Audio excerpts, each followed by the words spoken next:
बहुत सावधानी से कथा सुनिएगा और अपने चित्त में उतारिए। शिव महापुराण की कथा जिसके घर में चल रही है, जिसके टीवियों पर चल रही है, जिसके फेसबुक यूट्यूब पर चल रही है, जिसके मोबाइलों में चल रही है, घर में भले 5 मिनट शिव महापुराण की कथा चले, पर प्रतिदिन अपने मोबाइल को चालू कर 5 मिनट शिव पुराण चालू कर छोड़ दिया। घर में टीवियों पर अगर कथा आए तो भले सुनो चाहे नहीं सुनो, 5-10 मिनट उस टीवी को चालू कर छोड़ा करो, जिससे वो शिव महापुराण के शब्द हमारे घर के वातावरण को शुद्ध करें।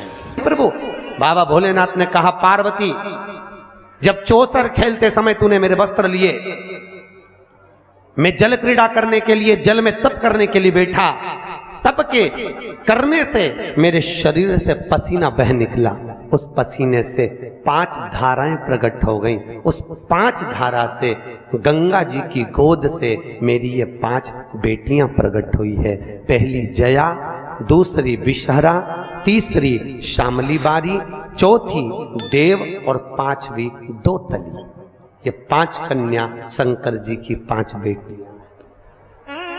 उसी समय पर माता पार्वती ने गंगा जी के जल को हाथ में लेकर कहा, गंगा तू मेरी बहन है, मेरे गर्भ से तो संतान नहीं हुई, पर तूने मेरे बच्चों को पाला पोसा बड़ा किया, इसलिए तेरे घाट पर आने वाला व्यक्ति शंकर जी के साथ तेरा स्मरण करेगा और जो हर हर गंगे बोलेगा, गंगा उसको तेरे स्नान का पुण्य घर बैठे मिल जाएगा।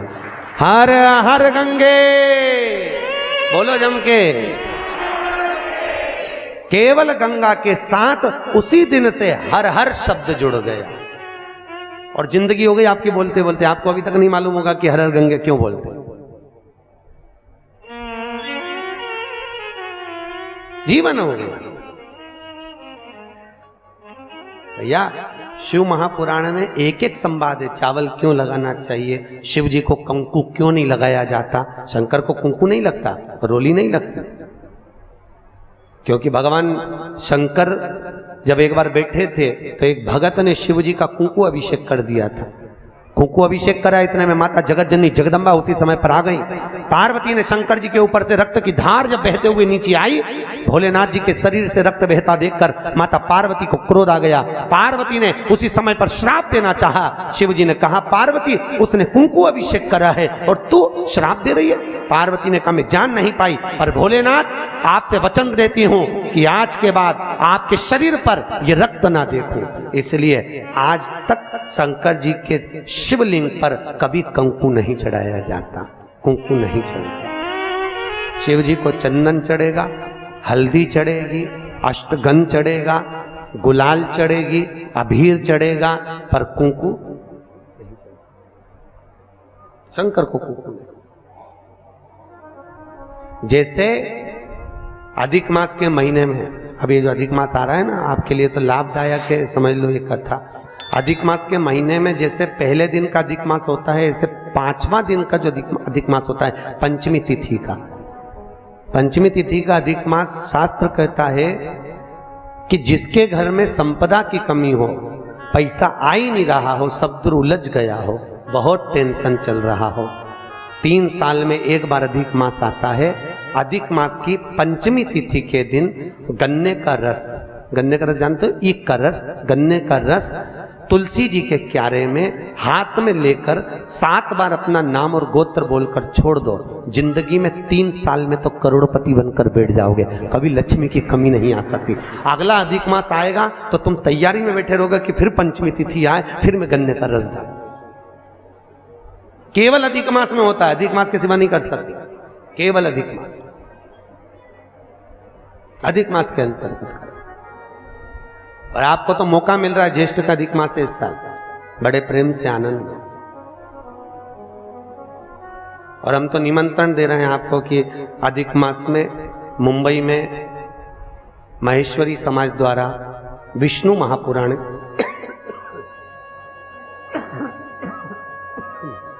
विष्णु पुराण की कथा है और आप सब भी विष्णु महापुराण की कथा में पश्चिम मुंबई महेश्वरी भवन श्रवण करने पधार। विष्णु महापुराण। अधिक मास का महीना भगवान शिव के स्मरण का माह, ठाकुर जी के भजन का महीना, भगवान नारायण के लाड़ लड़ाने का महीना। खूब प्रेम से भजन करो, जितना भजन कर सकते हो उतना, और काउंट कर कर नहीं कि कितना भजन करा है। कई लोग हाथ में वो बटन दबाते रहते हैं, राम राम राम राम, काउंट नहीं करना है, कर लो जितना कर सकते हो। अधिक मास के महीने में जितना पुण्य कमा सकते हो कमाओ। भजन चित्त धरिए। आज शिव महापुराण की कथा कहती है, माता पार्वती के सम्मुख में पांचों कन्याओं को देखकर गंगा जी के सम्मुख में जब बात प्रसिद्ध करी, तब माता पार्वती से शिव जी ने कहा, ये मेरी 5 बेटियां हैं। पार्वती जी ने पांचों को गले से लगाया। भगवान भोलेनाथ बोले, पार्वती, ये जल की तरंगों में प्रवाहित होने के कारण इनका शरीर सर्प की आकृति में रहेगा। सर्प की आकृति।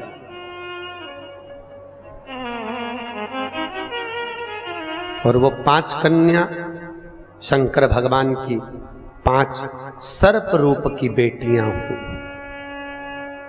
सर्प रूप।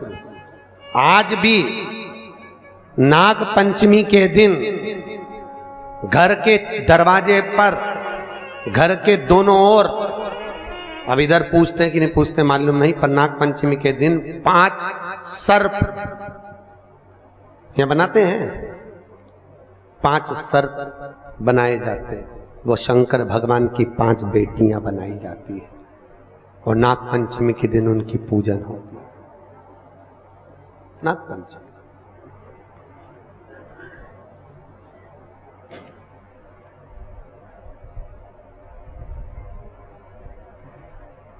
भगवान शिव की आराधना का केंद्र बिंदु है।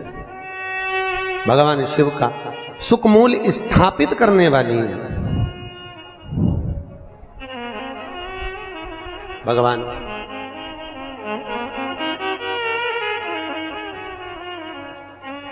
भगवान शिव ने 5 कन्याओं को आशीर्वाद दिया, माता पार्वती को समझाया, ज्ञानोपदेश प्रदान किया।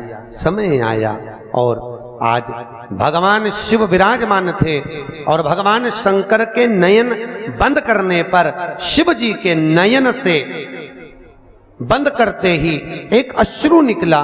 उस आंसू से अंधकासुर का जन्म हो गया। और जैसे ही अंधकासुर जन्मा, माता पार्वती ने उस बालक को गोदी में ले लिया। पार्वती ने जैसी गोदी में लिया, ये मेरा पुत्र है। भगवान शिव बोले, पार्वती इसको उठाकर समुद्र में फेंक दे। पार्वती जी ने समुद्र में बालक को नहीं फेंका। महाराज मैं इसको फेंकूंगी नहीं, आपके शरीर से प्रकट हुआ है, ये आपका पुत्र है। भगवान भोलेनाथ बोले, पार्वती मेरे नयन बंद करने पर अगर प्रकट हुआ है तो उसकी कोई तुलना, कोई मान्यता नहीं। फेंक दे इसको समुद्र में। पार्वती मैया ने नहीं फेंका। थोड़ा रिटर्न बढ़ा। पार्वती मैया नहीं फेंकी। और जब माता पार्वती ने, बस ठीक है, पार्वती मैया जब नहीं फेंकी, शिवजी ने फिर कहा, पार्वती इस बालक को फेंक समुद्र में। पार्वती ने नहीं फेंका। ये आपका पुत्र है, मैं नहीं फेंकूंगी। बहुत समझाया, नहीं माना। शिव जी को क्रोध आया। तब माता पार्वती ने अंधकासुर को समुद्र में डाला।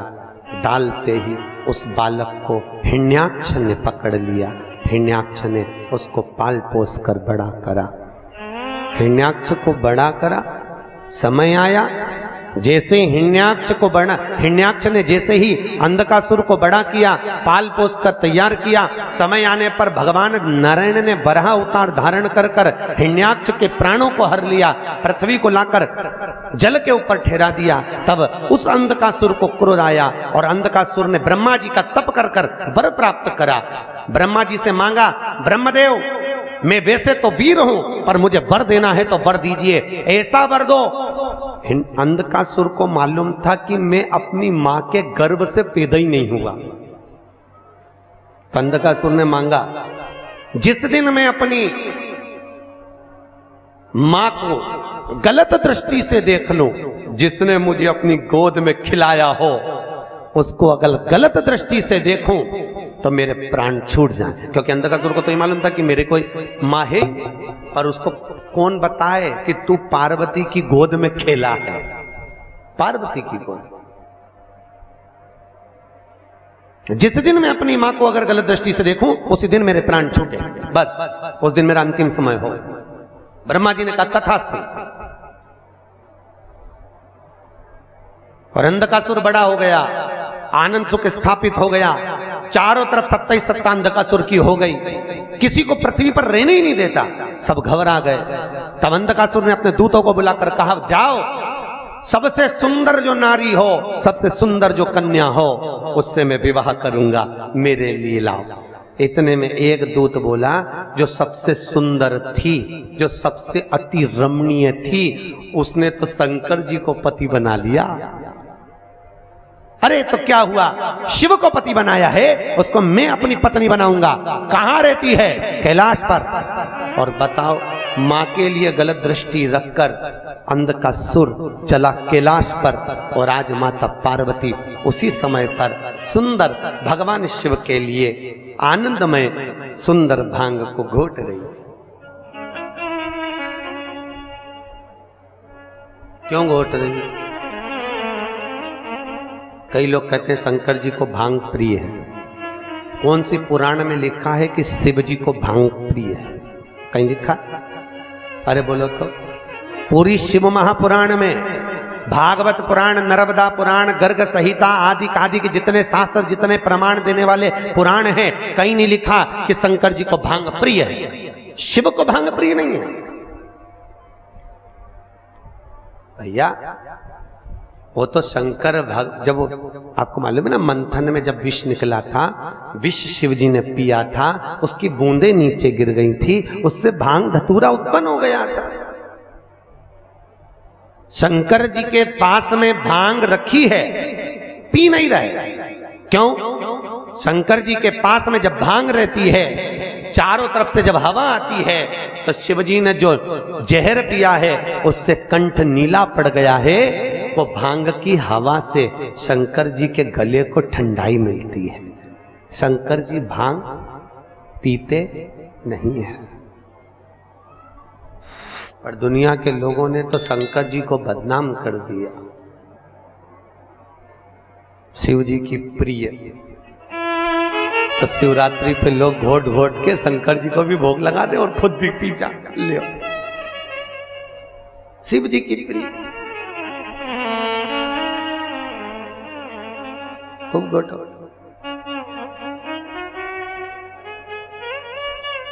प्रियता नहीं। समुद्र मंथन में अमृत किसके हिस्से में आया था? देवताओं। विष किसके हिस्से में आया? अरे बोलो, शंकर भगवान। जो अमृत पिए वो देव, जो विष पिए वो महादेव।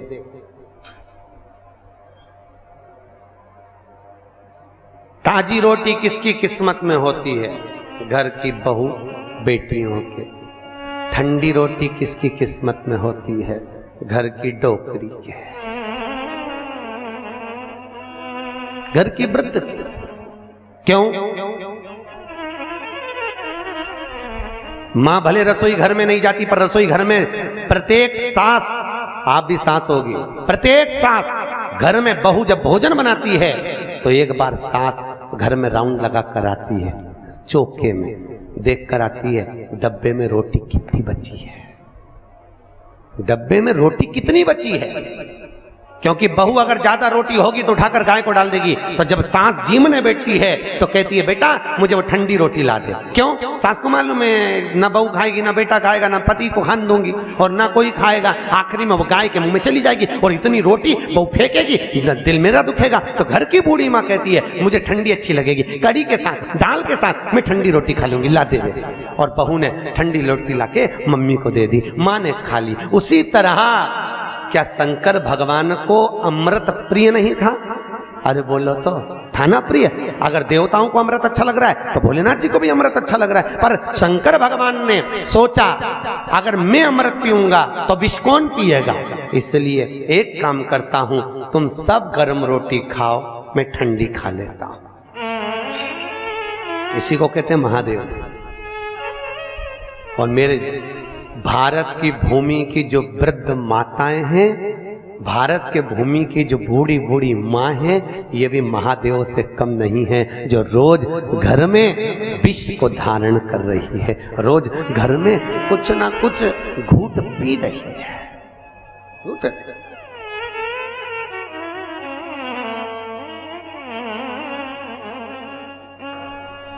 5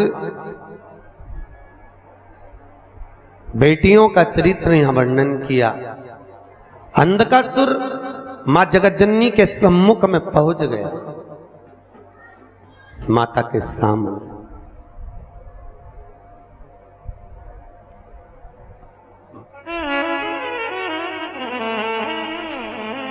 सभी देवियों में सर्व सुंदर अगर कोई देवी है, सर्व सुंदर, तो कौन? मां जगतजननी जगदम्बा। आपके यहाँ पर नवरात्रि में देवी बैठती है? अगर देवी जी की मूर्ति भी बैठती होगी ना, तो आप उसको देखते रह जाओ, इतनी सुंदर मां की मूर्त होती है।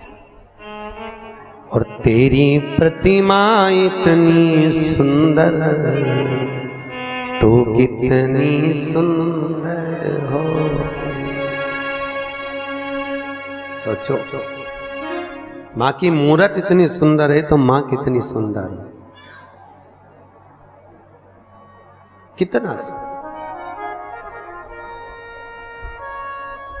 जगदम्बा भवानी को देखा, अंधकासुर ने देखकर भवानी मैया के सम्मुख में खड़े होकर कहा, अरे ये ओगड़ी भस्मी रमाने वाला, जटा जूट बांधने वाला, उसको पति बनाकर बैठी हो, मुझे देखो, इतना तो मां से कहना था। और उसी समय भोलेनाथ जी को क्रोध आ गया, क्रोध, शिव को क्रोध आया और बाबा भोलेनाथ ने उसी समय पर अंधकार।